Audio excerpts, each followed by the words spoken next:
البدع والأهواء، أهل البدع العقائدية وأهل البدع السياسية. نقول بيننا وبينكم السلف، بيننا وبينكم الكتب، كان فيقول البدع بيننا وبينكم. Alami oleh Ka'ab bin Malik, demikian pula Hilal bin Umayyah dan Murarah ibn Rabi, yang tidak mengikuti perang Tabuk itu adalah perkara fikih. Betul. Dan ternyata perkara fikih saja Nabi sampai menghajar mereka, sampai turunnya wahyu yang mengatakan memang tobat mereka itu tobat yang jujur setelah 50 hari itu. Makanya para ulama seperti Imam Baghawi mengatakan untuk ini aja Rasulullah menghajar. Bagaimana dengan perkara yang sampai tingkatnya adalah perkara yang dasar, bukan perkara fikih, yaitu apa? Perkara manhajiyah. Baik. Maka kata beliau, bila mana engkau melihat ada orang meremehkan sedikit saja dari sunnah atau taat, atau yaitu melakukan sedikit saja dari bid'ah, maka tinggalkan dia hayyan wa mayyitan. Baik. Ini adalah mimba bin aula. Dan itu yang dipraktekkan para sahabat. Baik. Sebagaimana dalam Syarh Sunnah Al-Baghawi. Baik. Assalamualaikum warahmatullahi wabarakatuh. Bismillahirrahmanirrahim. Kita muka surat berapa? 25. Baik, masuk ke yang 25. Kata beliau di sini, baik, kita ambil sedikit lagi yang tadi sebelumnya, falau akhara wa mata qabla dhiqil waqt wa lam ya'si. Kata Imam Abdul Mu'min Al-Hambali, maka jika orang tadi mengakhirkan ibadah, mungkin sholat, dan dia mati sebelum waktunya itu sempit, maka dia tidak maksiat. Dan itu yang betul, dan itu juga apa? Pendapat Ibnu Hazm. Kenapa? Li jawazit takhir, karena boleh untuk mengakhirkan ibadah yang tadi. Bi khilafi ma ba'dah, berbeza dengan yang setelah itu, yaitu setelah masuk waktu yang sempit. Sudah tinggal 5 menit, ternyata dia masih apa? Sibuk merokok, sibuk apa itu lepak-lepak di mana misalkan. Padahal sudah tinggal 5 menit, mau sholat bila. Ini adalah apa? Karakter munafikun, yang mereka nanti sholatnya tinggal apa? Demi kecepatan kelajuan tinggi pakai mematuk macam ayam. Nah, ini kata Rasulullah itu sholatul munafikin. Mencari waktu yang sempit, habis itu masih santai-santai lagi. Maka dia maksiat di situ. Wa min haitsul fa'il, sekarang pembagian perkara yang wajib dari sisi pelakunya. Walaupun yang sebelumnya itu juga sebenarnya cukup itu muayyan dengan mubham. Namun dari sisi pelakunya kata beliau fardu ain. Wa huwa ma la tadkhuluhun niyabah, yaitu ibadah yang tidak dimasuki oleh perwakilan. Walaupun yang pertama pun sebenarnya sudah tadi ya, yang kemarin itu yang muayyan, la yaqumu ghairuhu maqamah. Ini sebenarnya sudah, tapi mungkin apa beliau lihat dari sisi yang sedikit lebih mendetail. Intinya sama aja, nggak masalah. Ma'al qudrah, padahal orang itu mampu sholat misalkan, maka tidak boleh dia diwakili. Walaupun apa, kalau tidak mampu, tidak boleh juga ada orang lain mewakili masalah sholat. Perlu dalil untuk masalah perwakilan ibadah-ibadah tertentu. Wa adamil hajah, dan ketika tidak diperlukan. Ketika diperlukan boleh. Untuk beberapa case, bukan masalah sholat. Kal ibadatil khams, seperti ibadah yang 5. Ini khilaf memang untuk masalah itu. Tapi yang rajih untuk sholat tidak ada yang namanya wakil-wakil. Tapi yang lain masalah puasa, masalah zakat, demikian pula masalah haji memang ada perwakilan untuk case tertentu. Kemudian selesai, kemudian termasuk yang tidak boleh ada wakilnya adalah rukun Islam yang pertama. Gimana diwakili syahadat? Nah kamu ajalah yang syahadat. Berarti apa? Udah biar kamu aja yang masuk surga, saya enggak. Salah juga nanti macam itu. Wa fardu kifayah. Dan yang kedua fardu kifayah wa huwa ma la yasqutuhu fi'lul ba'di ma'al qudrah wa adamil hajah. Kenapa? Bidunillah. Sebentar. Wa huwa ma yasqutuhu yuskituhu berarti ya. Wa huwa ma yuskituhu fi'lul ba'd, yaitu suatu kewajiban yang boleh digugurkan oleh perbuatan sebagian orang. Ma'al qudrah, walaupun orang yang lain juga mampu. Wa adamil hajah, dan walaupun orang lain dalam keadaan tidak memerlukan itu. Intinya sudah ada yang mewakili walaupun orang lain sebenarnya mampu juga. Jazakallahu khairan, enggak adalah. Kal id wal janazah, ini alal khilaf. Masalah apa? Salat hari raya apakah boleh diwakili? Boleh apa itu fardu kifayah? Jumhur mengatakan bukan jumhur, sejumlah ulama mengatakan fardu kifayah. Kalau jumhur mengatakan yaitu apa? sunnah muakkadah, yaitu mustahab. Tapi yang betul adalah kalau yang laki-laki dia fardu ain. Kalau yang wanita ini yang khilafnya agak pelik sedikit memang. Sebagian ulama mengatakan seperti Syekh Utsaimin di sebagian buku beliau mengatakan untuk wanita fardunya fardu kifayah. Karena kata beliau tidak diketahui para sahabat yang wanita semuanya keluar. Namun apa? Dalil yang ada, dalil hadis Ummi Atiyah menunjukkan apa? Bahkan yang tidak punya jilbab pun tetap disuruh keluar. Dengan apa? Dipinjami jilbab oleh saudarinya yang lain. Makanya Syekh Utsaimin pendapat kedua menyatakan untuk wanita juga fardu ain. Kecuali yang tidak mampu itu lain. Tidak mampu dari sisi tenaga. Sementara yang tidak mampu dari sisi harta, yaitu tidak punya jilbab, ternyata Rasul tidak memberikan udzur. Tetap yang lain usaha untuk memberikan pinjaman jilbab. Maka yang betul adalah apa? Untuk id ini fardu ain bagi yang mampu. Kemudian sholat jenazah itu betul, memang dia fardu kifayah. Lalu Rasulullah menggalakkan barang siapa disolati mencapai 3 shaf atau mencapai 40 orang dari ahli tauhid, maka dia mendapatkan syafaat. Ini menunjukkan tidak wajib aini. Qal wal ghardu minhu, yang menjadi tujuan dari matlamat dari fardu kifayah adalah wujudul fi'il, yaitu adanya perbuatan fil jumlah secara global, seperti penyelenggaraan jenazah, yaitu apa? Sudah ada 4-5 orang, maka yang lain tidak sampai wajib, yang lain mustahab, dapat pahala mustahab. Yang melakukan itu dia mendapatkan pahala besar sekali. Karena apa? Mendapatkan pahala karena membantu orang yang meninggal itu, dan dari sisi yang lain dia berjasa menggugurkan dosa orang-orang lain. Kata Al-Juwaini dan kata ulama yang sebelum Juwaini. Baik. Falau tarakahul kul, seandainya semua meninggalkannya, asimu, maka mereka semua berdosa. Lifawatil ghard, karena luputnya tujuan, luputnya matlamat ibadah tadi itu. Satupun tidak ada yang menyolati dia misalkan, padahal dia muslim. Satupun tidak ada yang membantu memandikan dia. Jelas dia nggak mampu mandi sendiri, walaupun dia seorang wali, memang nggak mampu, dia udah mati sudah. Tapi dianggap mampu ini itu. Nah, suruh mandi sendiri coba, nggak mampu. Baik, kita baca catatan kaki, yakni annal maqsuda minal wujubi fi fardil kifayah. Yang beliau maksudkan adalah bahwasanya maksud dari kewajiban di dalam fardu kifayah innama huwa iqaul fi'il, yaitu berlangsungnya fi'il. Iqa yaitu apa? Usaha untuk terwujudnya fi'il, wuqu'ul fi'il. Ma'a qata'in nazar, tanpa kita melihat an ainil fa'il, tentang siapa pelakunya. Kita tidak perlu lihat, yang penting sudah ada orang yang mengerjakan dengan bilangan yang cukup. Terserah yang berbuat adalah orang yang biasa di masjid, ataukah masjid ini atau masjid yang itu, atau siapa. Yang penting syarat terpenuhi, selesai, tidak masalah. Fal matlubu alal kifayah yuqsadu husuluhu qasdan dzatiyan. Maka yang dituntut, yang diinginkan dari fardu kifayah adalah yang diinginkan adalah husuluh, dihasilkannya amalan tadi, qasdan dzatiyan, yaitu keinginan secara zatnya, zat fiilnya ada, terserah siapa yang memenuhi itu, melakukan itu. Wa qasdul fa'ili fihi tabaun la dzatiyun, sementara maksud dari pelakunya di situ ini sekedar mengikuti saja, bukan zatnya. Maksudnya adalah qasd dari si pembuat syariat terhadap fa'il. Si pembuat syariat menginginkan siapa, tidak menentukan, terserah siapa. Sekedar mengikuti aja, ternyata orang ini yang melakukan, alhamdulillah, atau didorong untuk coba Anda yang berbuat. Tapi yang menjadi intinya bukan siapa pelakunya, yang menjadi inti adalah fi'il itu terlaksana. Kenapa? Li darurati tawaqqufil fi'li 'alal fa'il. Kenapa tetap fa'ilnya diperhatikan secara mubham, terserah siapa dia, namun harus ada tentunya fa'ilnya. Li darurati tawaqqufil fi'li 'ala fa'il, karena memang fi'il itu darurah, yaitu amat sangat tawakuf, sangat tergantung kepada adanya pelaku. Tetap pelaku itu diperhatikan. Kenapa? Karena kalau tidak ada pelaku, jelas fi'il itu siapa yang akan melakukan. Fi'il tergantung ada fa'ilnya memang. Maka tetap fa'il diperhatikan, namun diperhatikan secara mubham, terserah siapa, yang penting ada.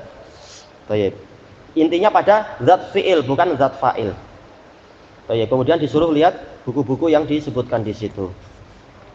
Kemudian kembali ke atas, kata beliau, wa ma la yatimul wajibu illa bihi, Dan suatu perkara yang mana kewajiban itu tidak sempurna, al-wajib itu perkara yang wajib, la yatim tidak sempurna illa bihi kecuali dengan ma tadi, kecuali dengan amalan tadi.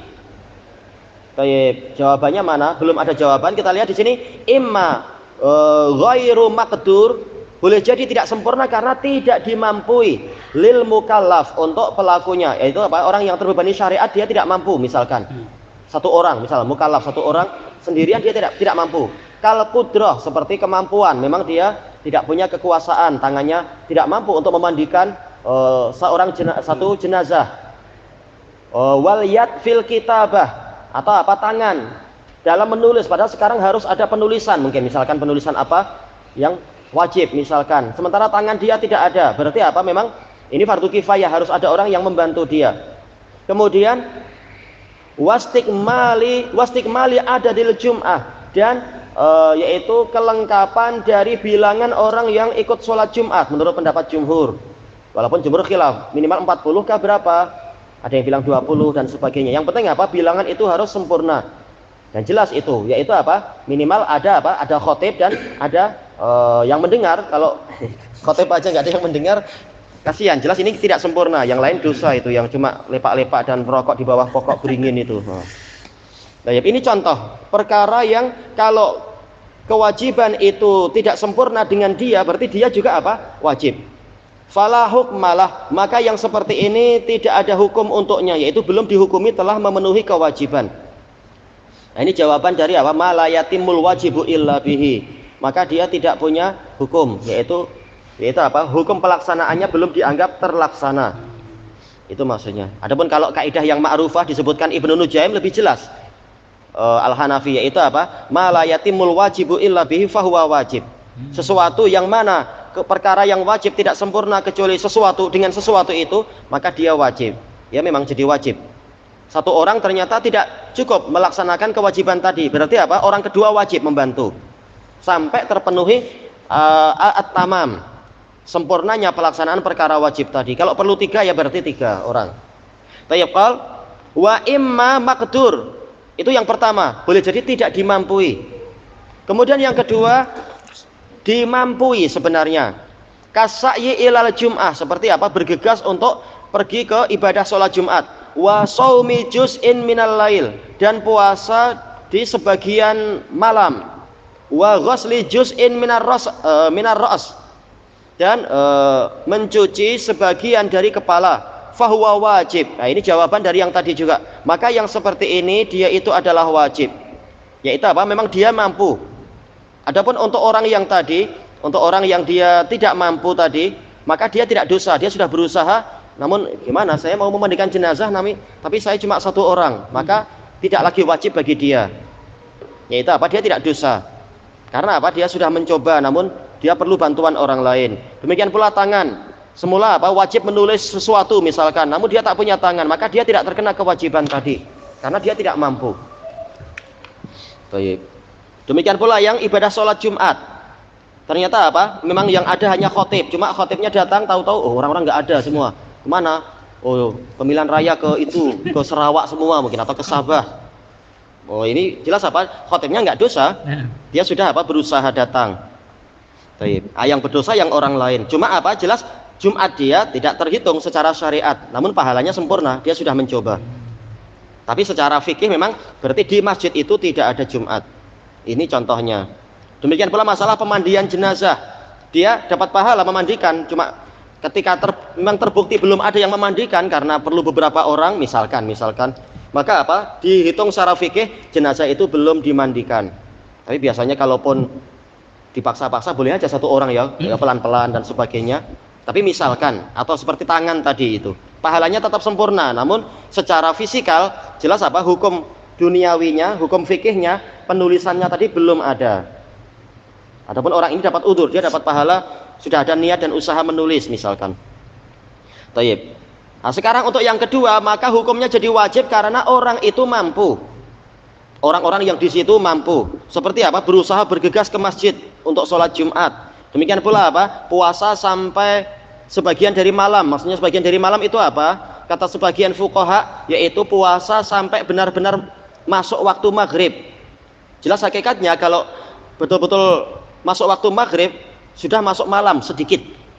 Yang penting apa? Jangan sebelum matahari terbenam kita berhenti. Namun apa? Kita lanjutkan sampai memang bulatan matahari, bulatan kah? Yang atas itu juga sudah terbenam.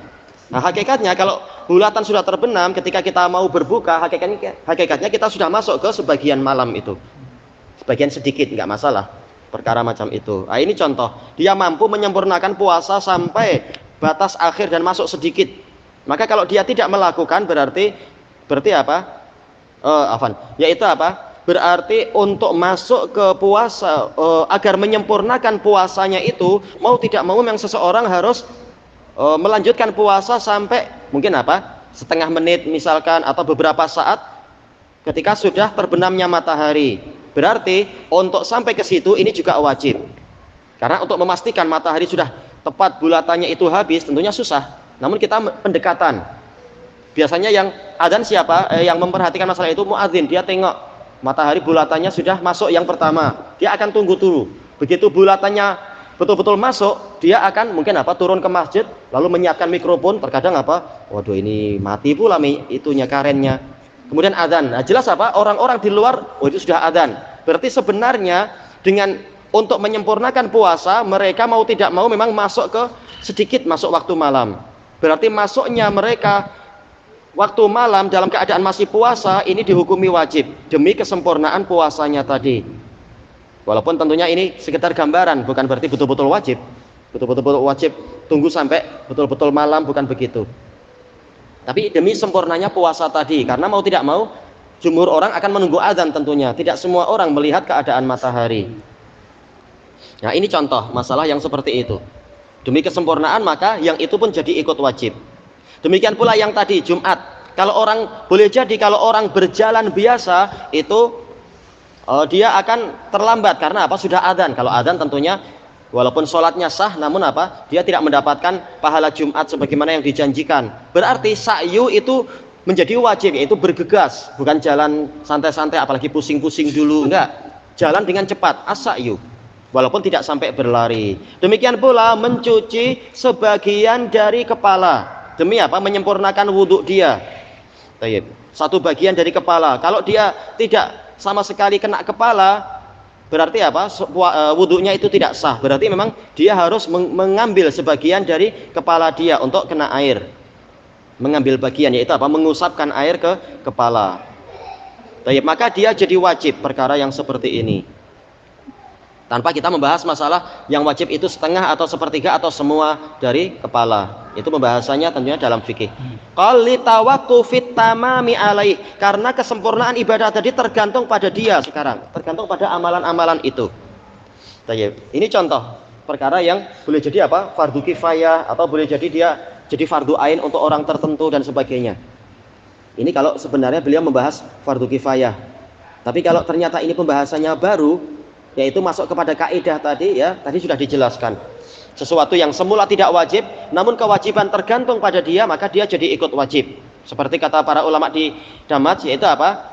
Membeli air demi wudhu. Ketika wudhunya tidak sempurna kecuali dengan beli air, berarti apa? Dia wajib beli air. Beli air itu jadi wajib. Padahal asal jual beli air adalah mubah. Tapi dia jauh diwajib. Manakala suatu kewajiban tergantung pada dia. Kalau memang tergantung, kalau tidak tergantung nggak masalah. Ada orang jual air, namun juga di dekat kita ada sungai, di sungai jernih situ. Nah, berarti nggak wajib kita beli air, karena masih boleh pakai cara yang lain, tidak sampai wajib. Kemudian kata beliau, falawishtabahat ukhtuhu bi ajnabiyah, seandainya saudari seorang wanita itu tersamarkan dengan wanita yang bukan mahram dia, kebetulan ada anak tetangga yang mirip misalkan, misalkan. Tayyib. Ya, dia bingung.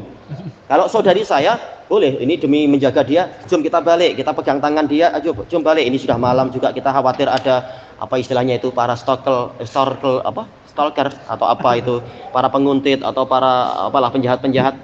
Cuma masalahnya saya ragu-ragu, betul kan ini saudari saya? Jangan-jangan ini anak tetangga yang wajahnya mirip juga itu, misalkan.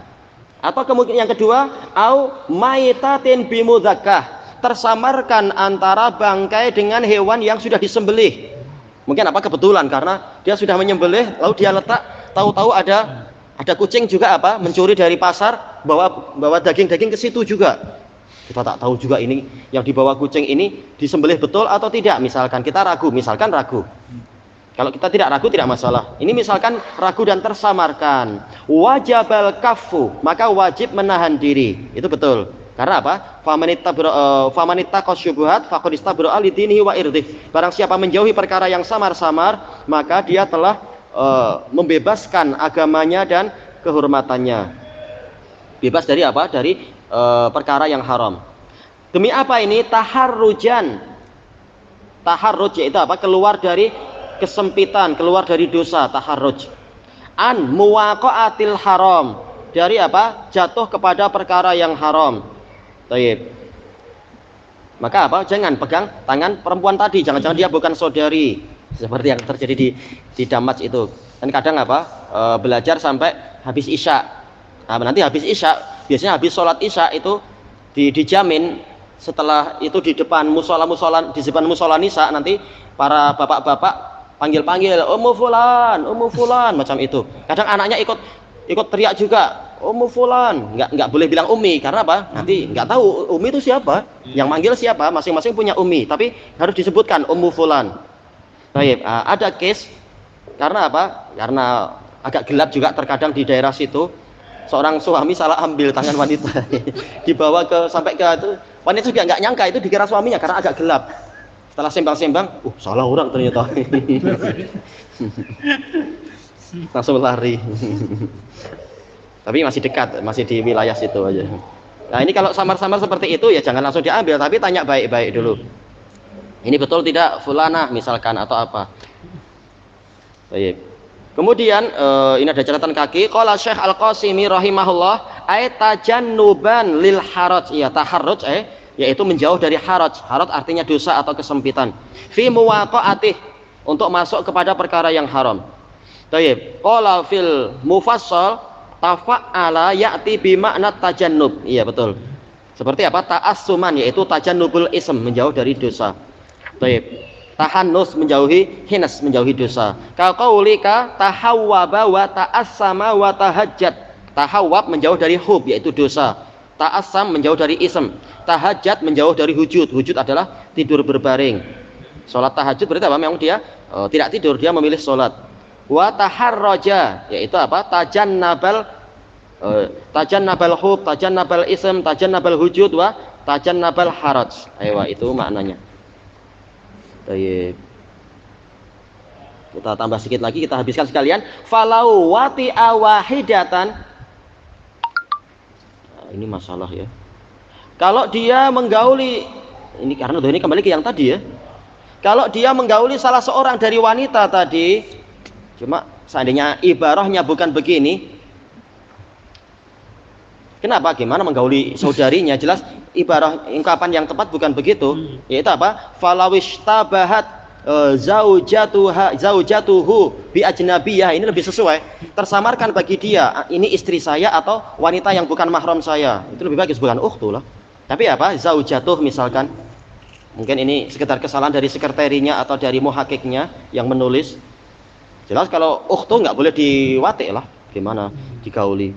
Kalau dia menggauli salah seorang dari wanita tadi, au akal atau dia makan yang tadi salah satu dari yang maitah atau mudzakkah, fasadafal mubah. Tepat dia kebetulan saja mendapatkan yang mubah. Cuma ini resiko tentunya. Nanti salah bahaya. Baik, lam yakun muwaqi'an lil harami batinan. Berarti secara batinnya di sisi Allah dia tidak masuk pada yang haram karena kenyataannya dia adalah apa? Makan yang sudah disembelih atau dia menggauli wanita yang memang halal bagi dia. Lakinna zahiran la fa'ala ma laisa lahu, gitukah? Tapi lakinna zahiran, tapi dia masuk kepada yang haram zahiran. Ya, lakin. Yaitu apa? Secara zahir dia masuk pada yang haram. Kenapa? Li fi'li ma laisa lah, karena dia melakukan sesuatu yang bukan hak dia. Iya, kalau samar-samar yang Allah wajibkan, Allah dan Rasulnya wajibkan adalah menjauhi. Maka dia tidak punya hak untuk masuk ke perkara yang masih samar-samar tadi. Saya tidak tahu ini sama-sama merah, cuma ini khamr atau ini mungkin sekedar apa itu syirab atau apa. Nah, ketika ragu-ragu nggak boleh kita mencoba masuk ke situ. Karena kita dalam perkara yang ragu, kita disuruh meninggalkan yang ragu, yang meragukan. Baik, ilahuna wallahu alam. Catatan kaki besok insyaallah. Subhanakallahumma wa bihamdika la ilaha illa anta astaghfiruka wa atubu ilaik. Walhamdulillahirabbil alamin. Jazakumullahu khairan. Baik. Kalau seorang imam tu selalunya pada tiap-tiap hari Jumaat dia membaca surah